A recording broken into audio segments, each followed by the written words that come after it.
Welcome to part 2 of chapter 7. So we talked about how transcription and how translation occur.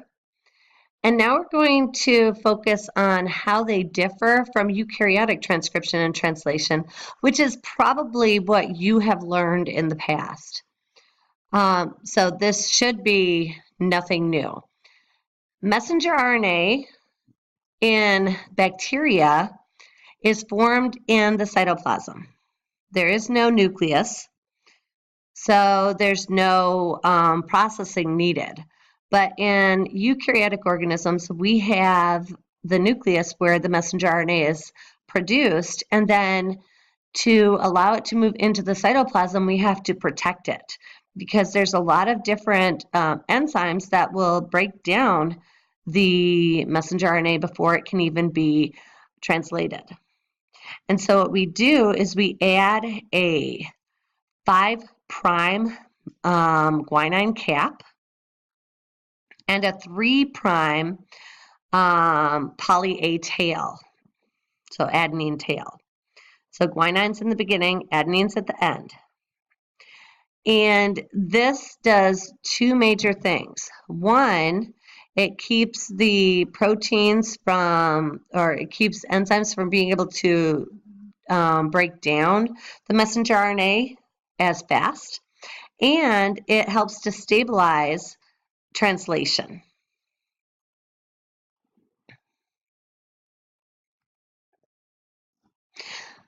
When you think of eukaryotic transcription, think about the fact that we only have a small amount of our DNA that codes for proteins. The non-coding portion is known as the intron, and the coding portion is known as the exon. So, sorry, hold on. What did you do, Frank? Franklin. Gene information is processed differently in prokaryotes and eukaryotes. All right, so my dog just pushed the computer ahead a slide or two.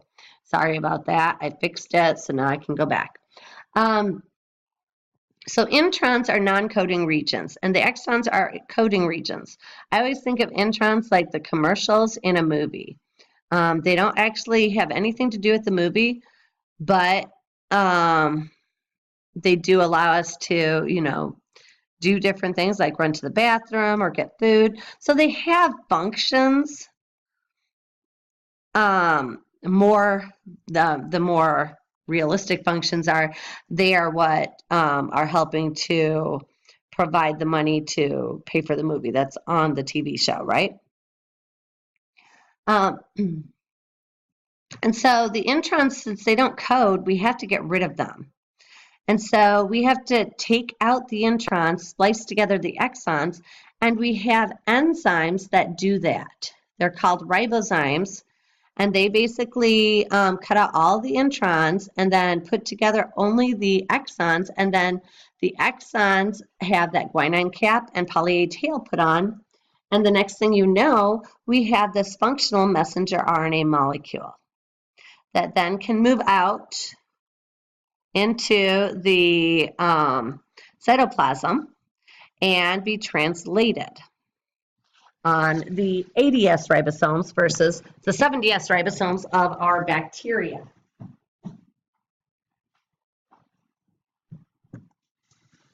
And so now we'll watch this video on processing information. If I can get it to work the way I want it to. Good. Here you go. Gene information is processed differently in prokaryotes and eukaryotes. Because prokaryotes lack a nuclear envelope, messenger RNA, mRNA, can associate with ribosomes in the cytoplasm as the mRNA is being formed. Translation of mRNA into protein begins before transcription is complete.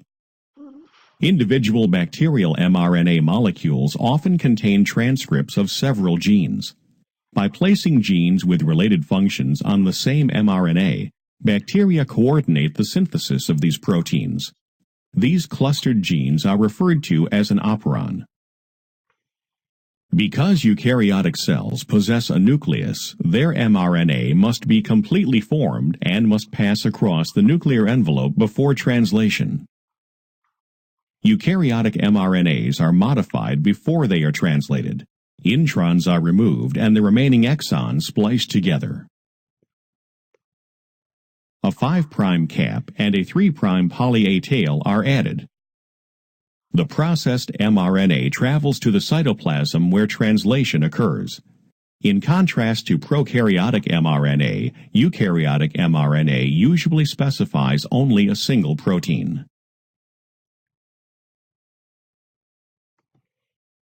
Oh, come on. There, oh, whoa. Wait, okay. All right. So remember, if you're only producing one single protein on the messenger RNA, you are considered monocistronic. If you contain more than one protein, then you are polycistronic. Okay. So when we talk about microorganisms, we have to look at they are able to adapt very fast. These microbes that we're talking about, bacteria and stuff, they live in some environments that change super fast. Whereas, we live in the environment, our environment doesn't change from minute to minute. A lot of bacterial environments do. So think about the bacteria in your gut. They live in your gut. They're gaining nutrients in your gut. They're helping to synthesize, different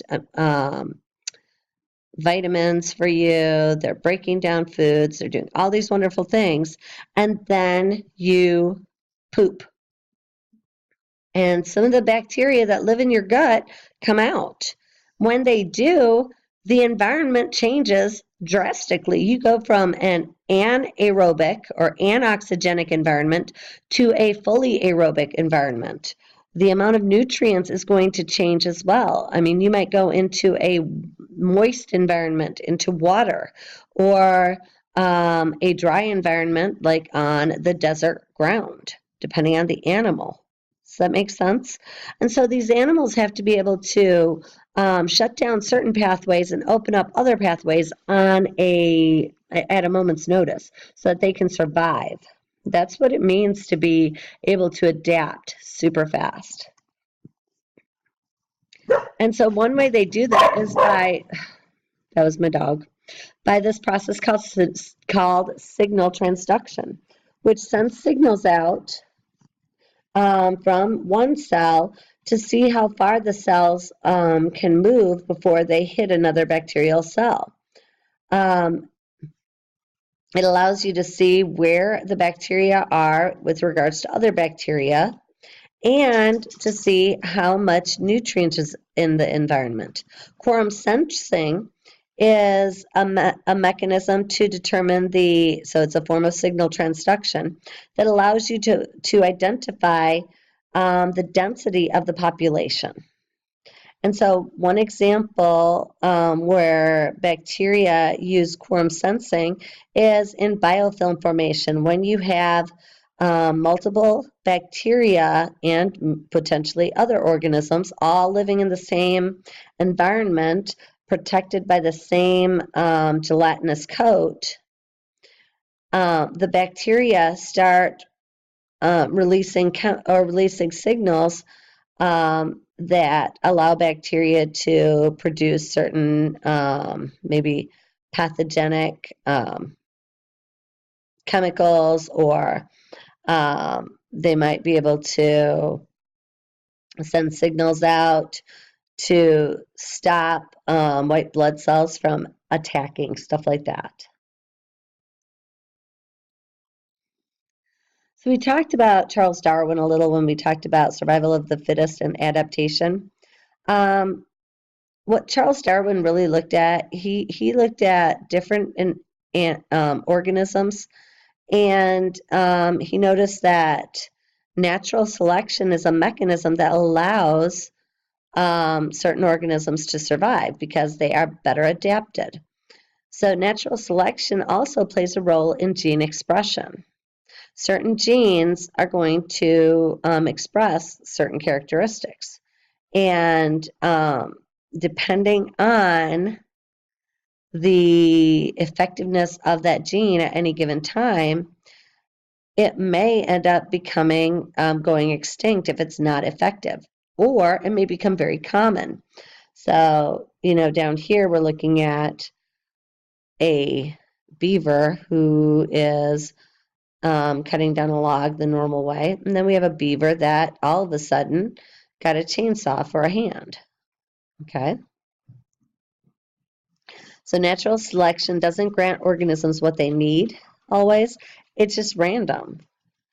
Certain things are selected and other things are not selected. Sometimes the mutation may be non-beneficial. Other times it may be beneficial.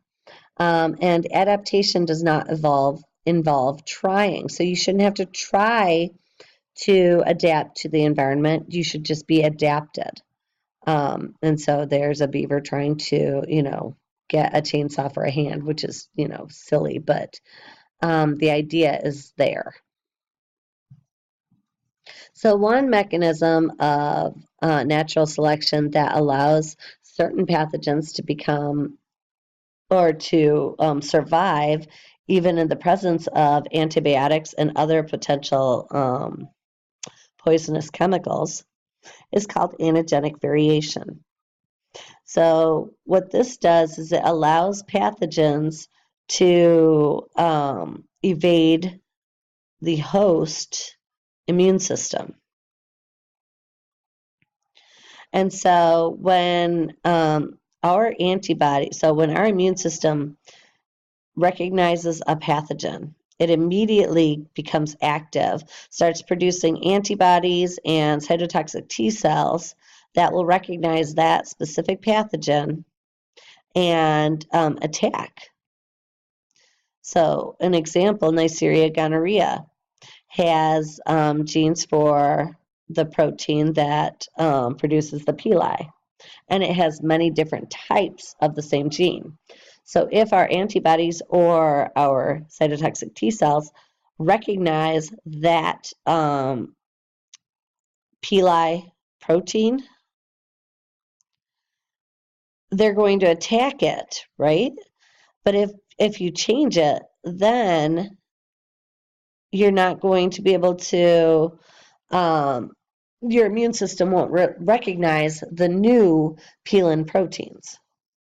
And so it's basically like they just hid, or they just put on a costume and they now look like something else. Another example, these are protozoans that cause African sleeping sickness. So this is Trypanosoma brucei.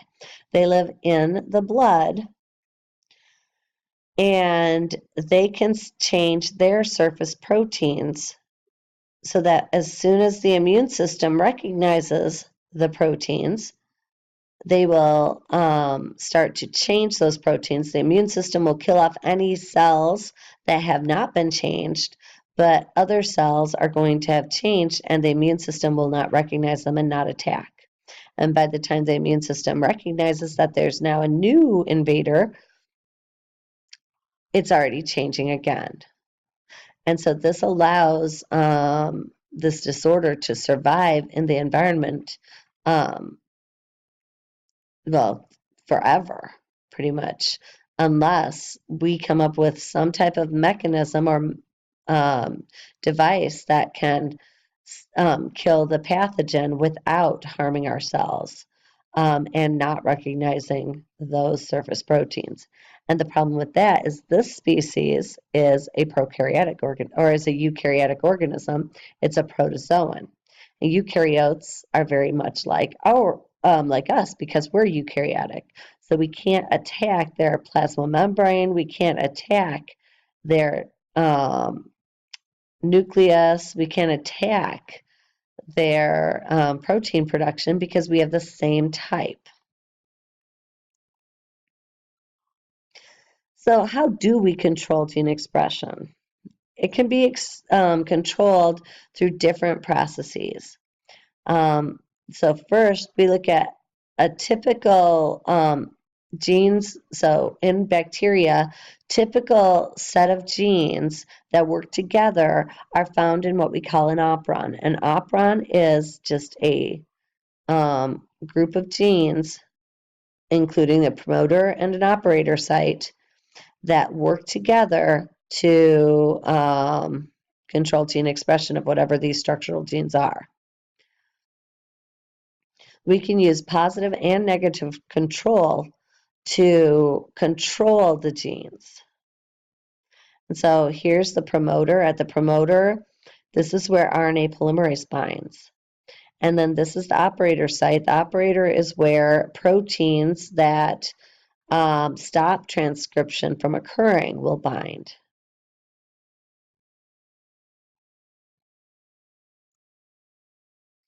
And so here's just a bigger picture of the same thing.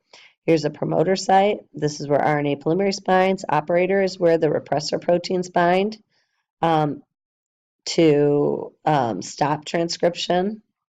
And then these are the structural genes that code for whatever proteins that we care about. A famous operon is called the lac operon.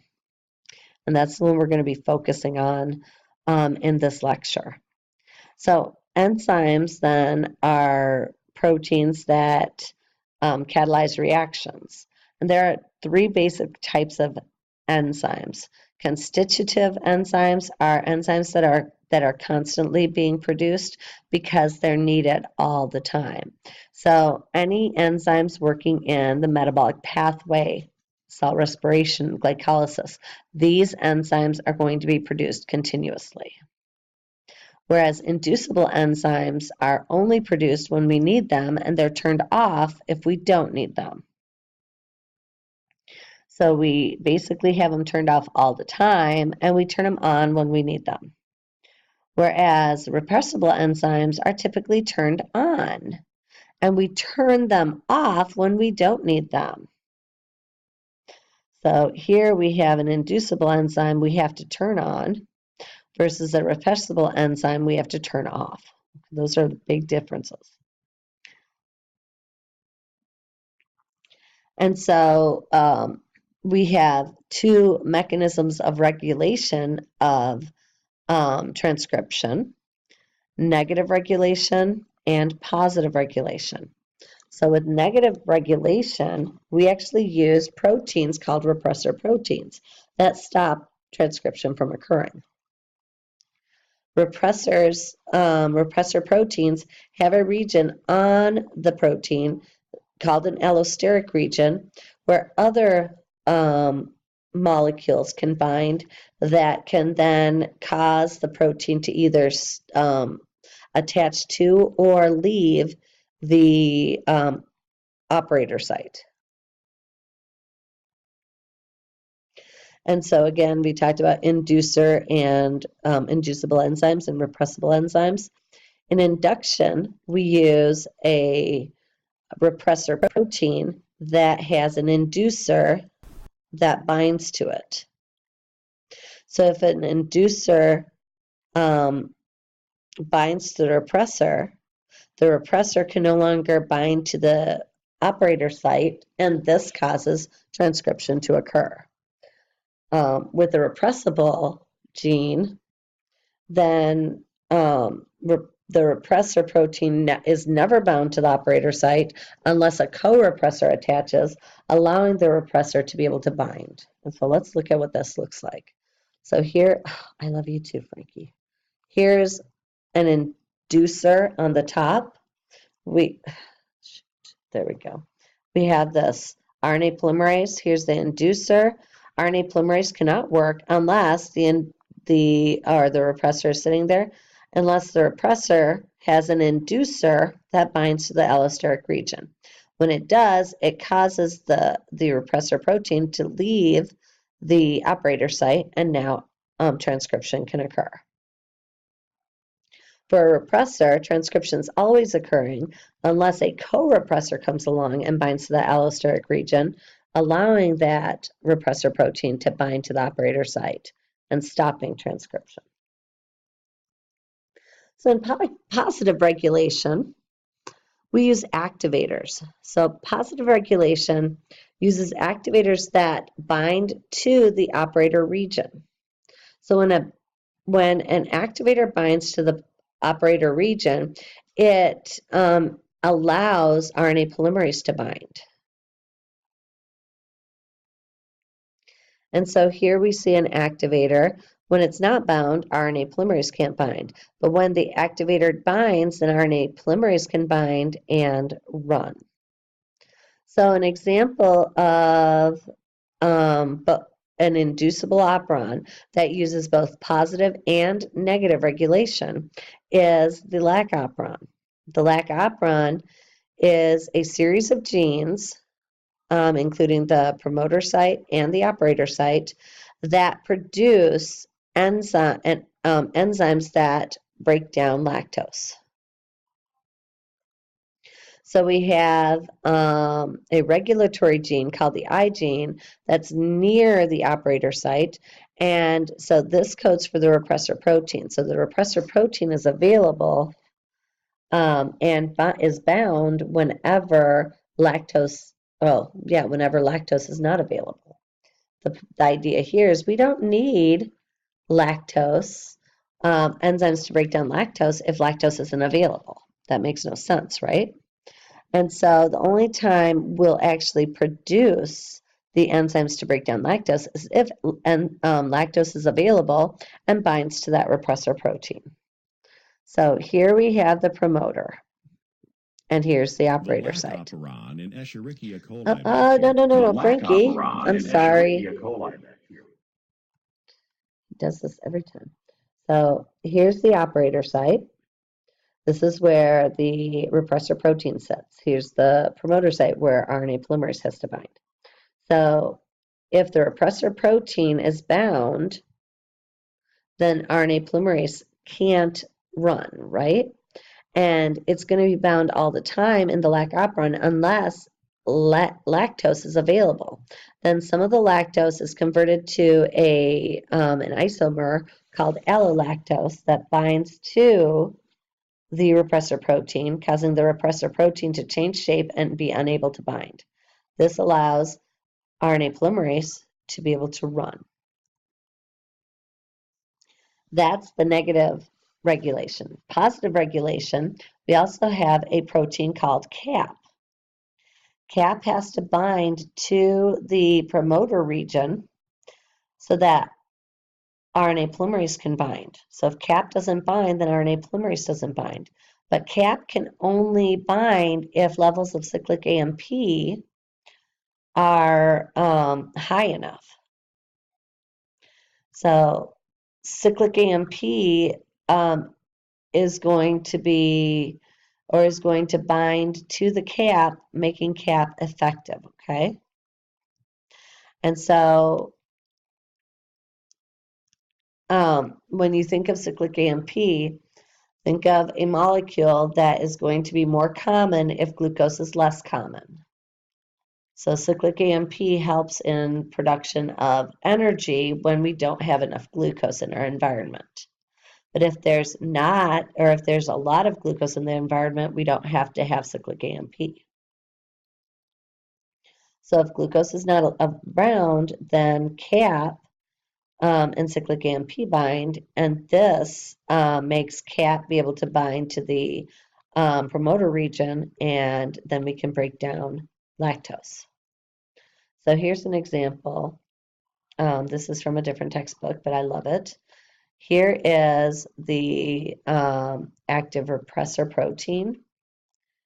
The repressor protein, if there is lactose available, so lactose binds, and there is no glucose, then cyclic AMP binds, CAP binds with cyclic AMP bound to it. This allows the RNA polymerase,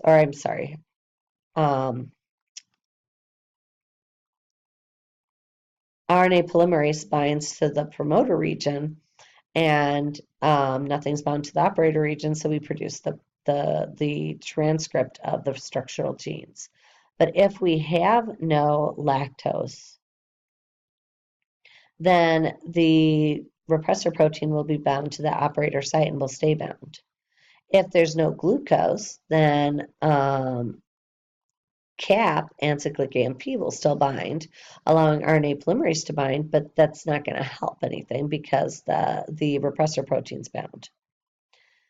And then here we have lactose is available, but so is glucose. So when we have lactose available, some of the lactose is converted and is bound to the repressor protein. So there's nothing stopping RNA polymerase from running, but for RNA polymerase to be able to bind, CAP and cyclic AMP have to bind. And since there's no cyclic AMP because we have glucose available, CAP can't bind. And so no transcript will be produced. And in the last one, we have glucose but no lactose. So with glucose and no lactose, the operator site is going to be bound with the repressor. There's no lactose to move it. And since glucose is common, cyclic AMP is uncommon, so CAP can't bind. And again, we're not going to produce those proteins. So only if lactose is available and glucose is not available will we produce the proteins. So this is a very regulated operon. Necessary for the use of lactose. I'm going to stop this. All right, so this is a video that you can watch. I'm not going to watch it with you because it's kind of a longer video. But it shows how the lac operon uses both positive and negative regulation to control it, and talks about the need for lactose and the need to have less glucose.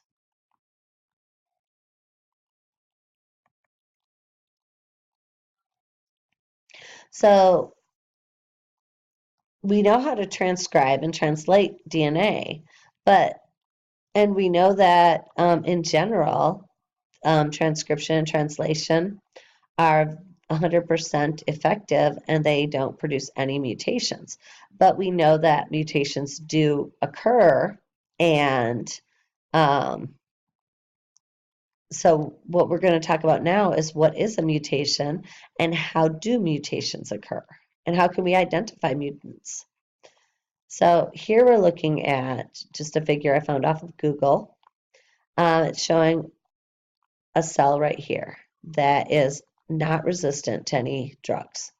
That cell is able to sit in some environment and replicate. So it replicates, producing lots and lots of bacteria, okay, billions of cells. And of those billions of cells, almost all of them are not resistant. But a couple of them have mutated, have received mutations of some sort. And the way they got the mutation could be randomly. It could be because of, other bacteria in the environment sharing mutated information. It could be a lot of things. But we have a few mutants. So these mutants happen to be drug resistant. So say this is your body, and now you're, infected with some pathogen, and so you take a drug to kill off all the cells. But as soon as you start feeling better, you stop taking the drug. And because you didn't finish your entire dose, some cells got to survive, and those cells that were less likely to die because they were resistant to the drugs are the ones that survive, and they start to replicate, and we produce millions of, in this case, drug-resistant bacteria very rapidly.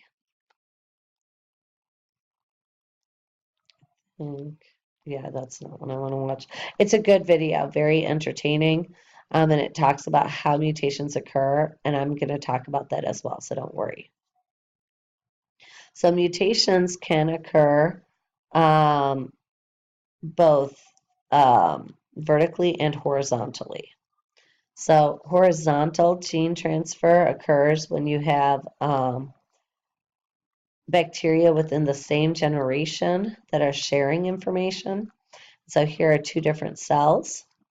One cell here, here are two different cells. This cell here has some type of a plasmid, this one doesn't. So these two cells decide to exchange information, and this plasmid replicates and moves over, the replica moves over, producing this mutated cell. This mutated cell now, when it replicates, the plasmid can replicate with it, and it now has these unique characteristics. Vertical gene transfer occurs from parent to offspring. So here we have one parent producing two offspring. This parent here, or this offspring, has some spontaneous mutation. So that mutation can become more common, depending on if it's a beneficial or a detrimental mutation. So when we're looking, or when we're talking about mutations and mutant bacteria, oftentimes we need to find those mutants because we often want the mutant because the mutant has characteristics that we care about. Sometimes the mutant has less ability to survive in the environment because we produced it that way. So on this slide, we're showing a process called indirect selection. That's what this is. And we use bacteria that are called prototrophs to produce bacteria that are called auxotrophs. Auxotrophs are organisms that need some type of organic growth factor, while prototrophs do not need that growth factor. So we can use this replica plating process to indirectly select for the bacteria we care about. So what we do is we take a complex growth medium and we plate our bacteria. So on here we have lots of different bacteria, both auxotrophic bacteria and prototrophic bacteria, because they can all grow because we've given them everything they need. Once they have grown, we then take the plate and we basically press the colonies into the sterile velvet.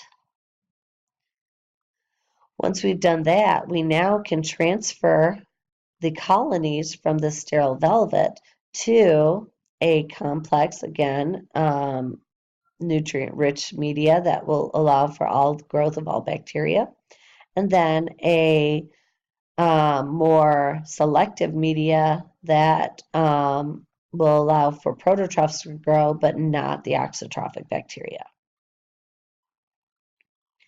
We want to make sure that the front of each plate is going to be marked so that we don't have to worry. We would mark the front of this plate. We would then mark the front of the velvet. We would then mark the front of these plates to make sure that the cells were in the exact same spot. So then we incubate, and on the complex medium, all organisms grow. But on the like glucose minimum media, only the prototrophs will grow, whereas the auxotrophic bacteria don't. And then what we will do is we'll go back to this plate, or we could even go back to the original plate, and we pull out those colonies, because those colonies are the ones that have whatever genetic mutation. So mutations can be spontaneous, and they also can be induced. A spontaneous mutation is a mutation that occurs randomly when the DNA is replicating. Spontaneous generations are super rare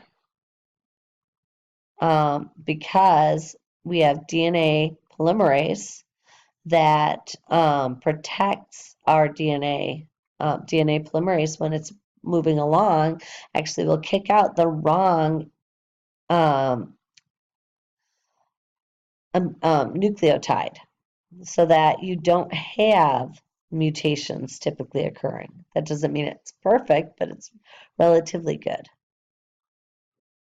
Of course, the environment will always select for organisms that are better adapted. And so that can also cause organisms that have a spontaneous mutation to become more common in the environment. So here are some examples of spontaneous mutations. One is known as a base substitution or point mutation, in which one nucleotide changes, and this causes a change in the codon sequence, which then can potentially cause a change in the amino acid.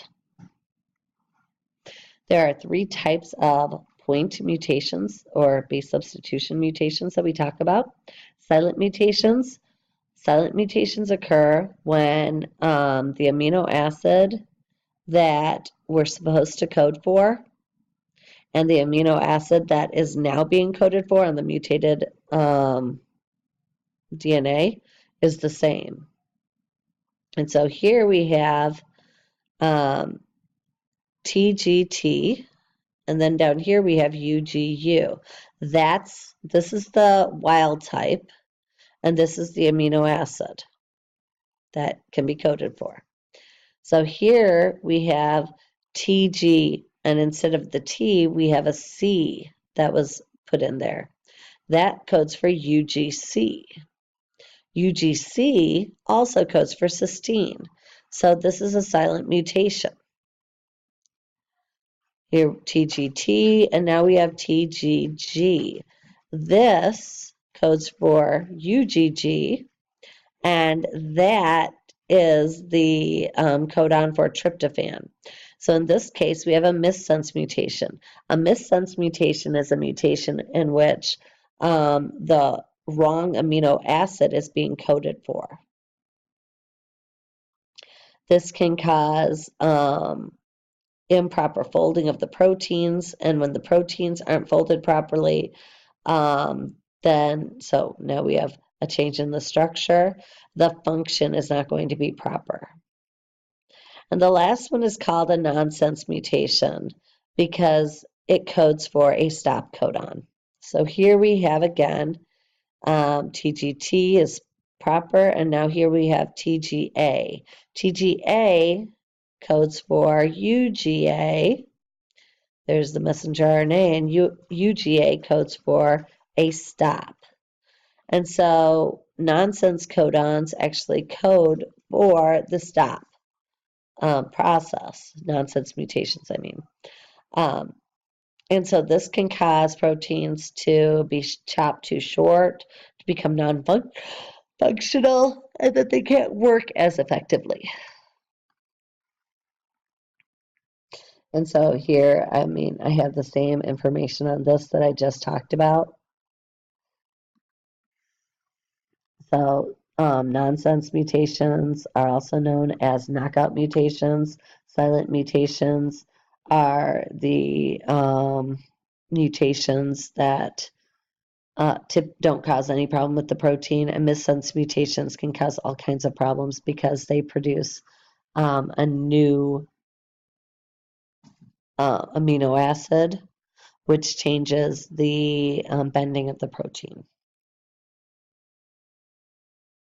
A mutation occurs by base substitution when an incorrect base is incorporated into DNA. Some base substitutions occur because purines and pyrimidines exist in 2 structural forms. The most common form results in base pairing between adenine and thymine and between guanine and cytosine. However, the hydrogen atoms can move to form a base with altered hydrogen bonding properties, creating a tautomeric shift. When a tautomeric shift occurs in adenine, the adenine can bond to cytosine. A tautomeric shift in thymine allows it to bond to guanine. This error in DNA replication is passed on to the cell's progeny. The change in a single nucleotide in the DNA results in a change in the corresponding nucleotide in messenger RNA. The change in the codon can result in a different amino acid being incorporated into the protein.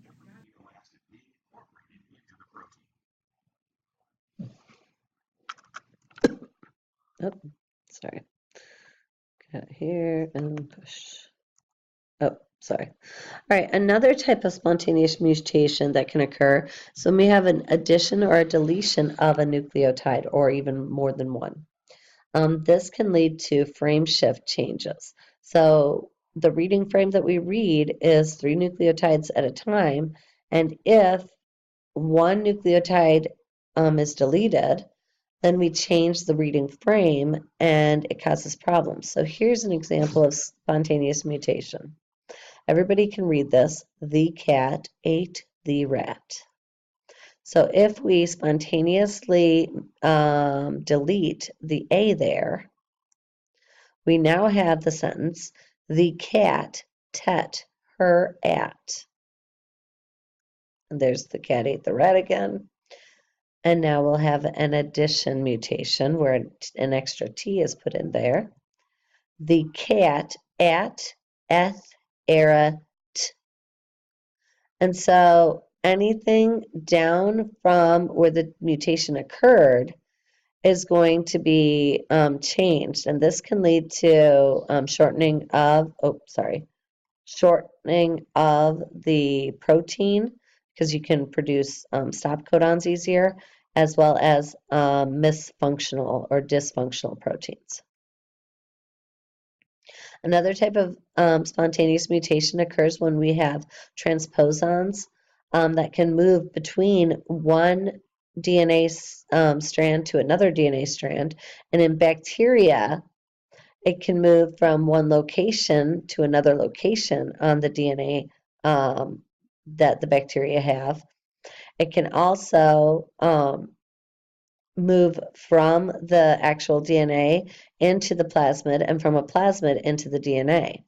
And so this can cause all kinds of problems. If you insert a transposon gene in between some gene for whatever protein, right? If we do that, then the gene for that protein will be disrupted because you've inserted the transposable gene right into it. So transposons were identified by Barbara McClintock in the 1980s, and she actually won a Nobel Prize for her work on corn and identification of these jumping genes. Transposons are segments of DNA that are capable of shifting from one location to another. A transposon enters the cell by being carried on a plasmid. A transposon can then move from the plasmid into the host cell genome. A transposon can move from one site on the host genome to another site on the host genome. When some transposons move, they replicate, leaving a copy in the original position. A transposon can also move from the host genome to a plasmid.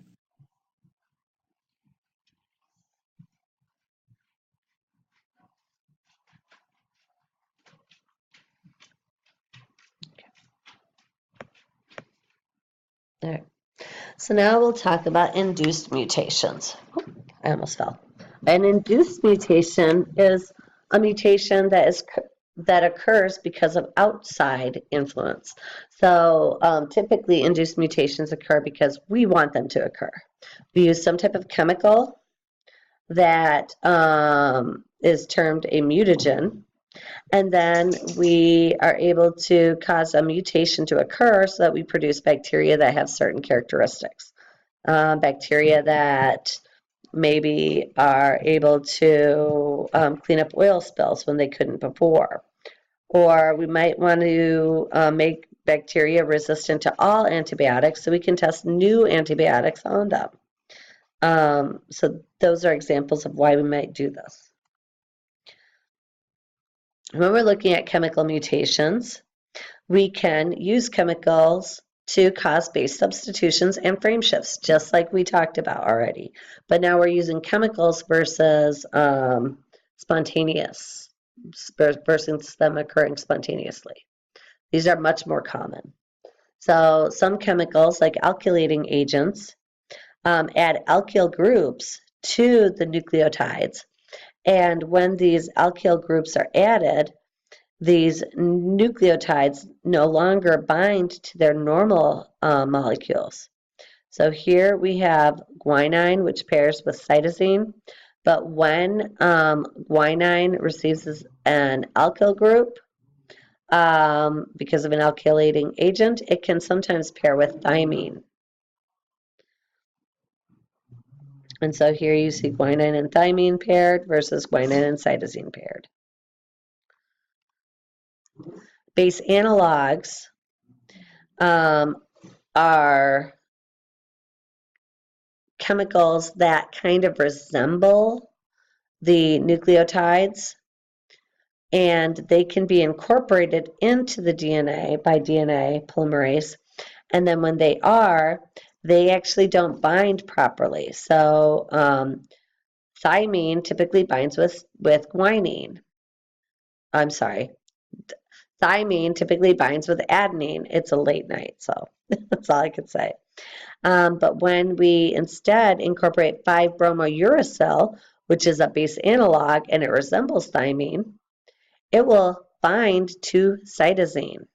And so what that does is it causes the new DNA to have a cytosine on one of the strands. And then when it replicates, cytosine and guanine pair off. Some induced mutations, or some chemicals that we can induce mutations, can cause frame shifts where the DNA changes because we have either added or we have taken out some nucleotides.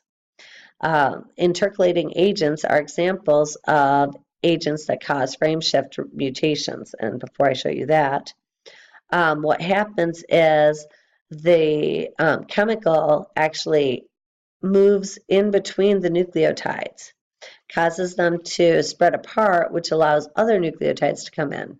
So this causes a frame shift mutation and is often used as a treatment for certain disorders like malaria.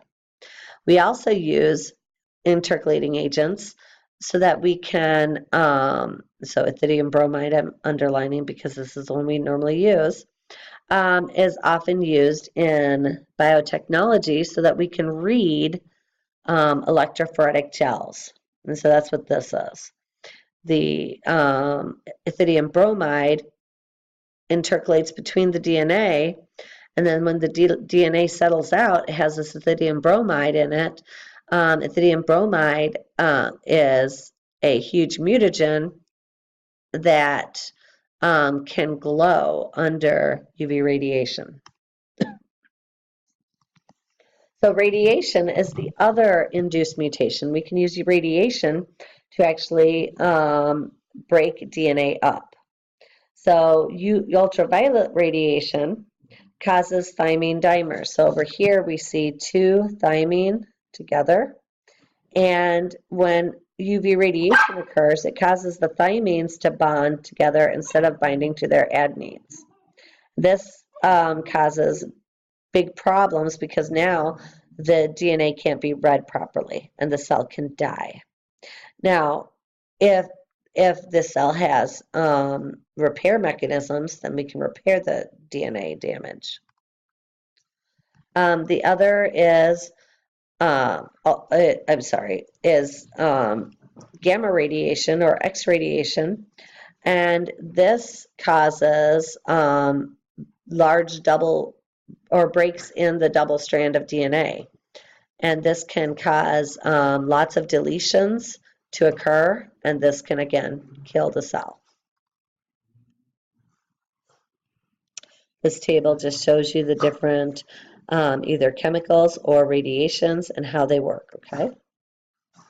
So we do have some mechanisms that allow us to repair DNA. The first is DNA polymerase. Typically, spontaneous mutations are they occur very seldomly.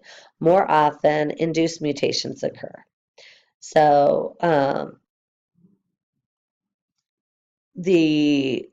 DNA polymerase will get rid of approximately 90% of any mutations in the DNA that spontaneously arise. And that's why it's so effective, or like 95%. Bacteria often have other mechanisms as well. So I just talked about the DNA polymerase. When it works, what it does is it proofreads. So as the nucleotides are coming in, if the improper nucleotide comes in, DNA polymerase kicks it out and allows for a new nucleotide to come in that binds. Mismatch repair enzymes then move along the newly formed strand of DNA.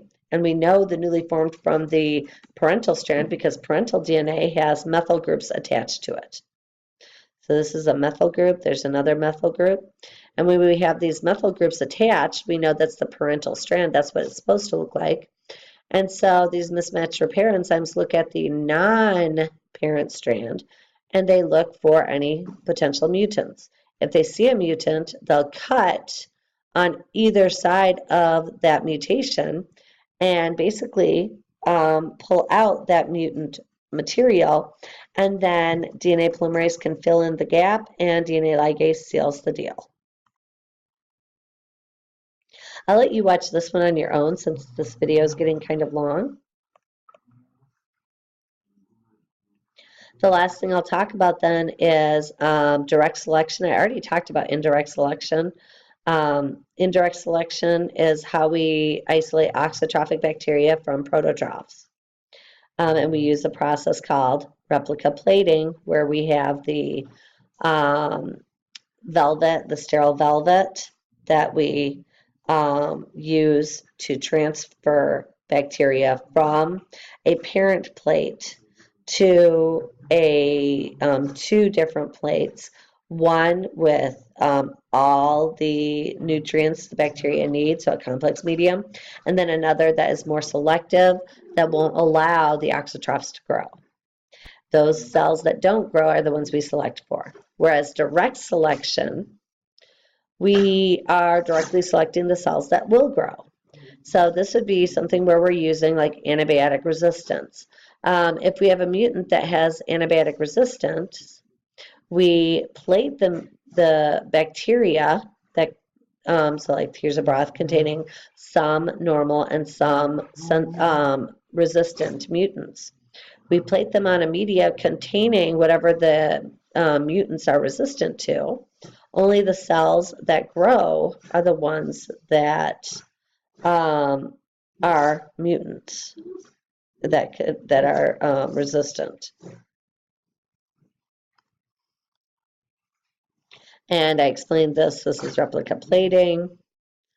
Here you have the parent plate, and it's marked. There's the sterile velvet. Sterile velvet then is plated on a nutrient agar complex, and this is a non-complex media that only the prototrophs can grow on. So wherever we find bacteria are not growing, but they're growing over here, we select them off of this plate, and we know that those are our auxotrophic bacteria. The last thing we'll talk about then is how we test chemicals to determine if they are potentially carcinogenic. Mutants tend to be potentially carcinogenic. So anytime we're using a new chemical, we want to make sure that it doesn't have severely mutagenic qualities. Think about, chemicals for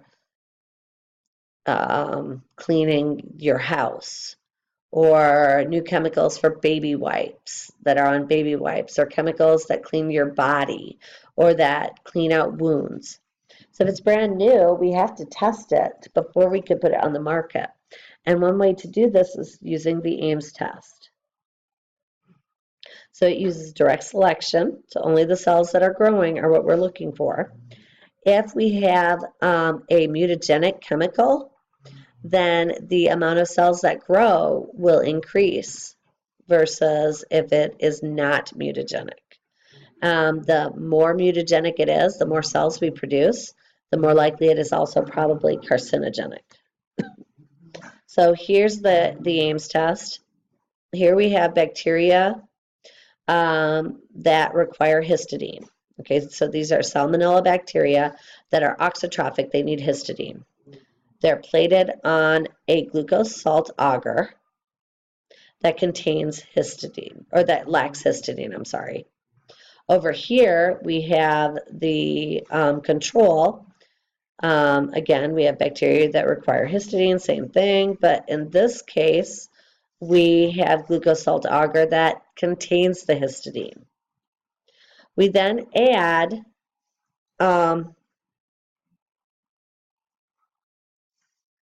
I'm so sorry, I'm mixing this up. This is our test plate, this is our control plate. So just the opposite, okay? So we have glucose salt agar, we have the bacteria, but then the liquid we add, the only thing that we change is the liquid. So in this case, we're using a liquid that does not contain the mutagen. Over here, we could have a liquid that contains the mutagen. So then we grow them. We have to produce this control plate because some bacteria can mutate easily, producing colonies. And so natural, spontaneous mutations might occur, and that's what we see here. We're here, if the chemical is a mutagen, then we're going to produce more colonies that are able to grow because it has mutated the cells so they can produce the histidine and they can grow. If it is not a mutagen, then it's likely only going to have a few colonies, just like the control plate. That's all I have for you tonight. This was a long chapter. I do know that. Chapter 8 is nowhere near this long, so hopefully that will make you happy. But it is a very interesting chapter, so please come to class with lots of questions. Have a wonderful day. Bye.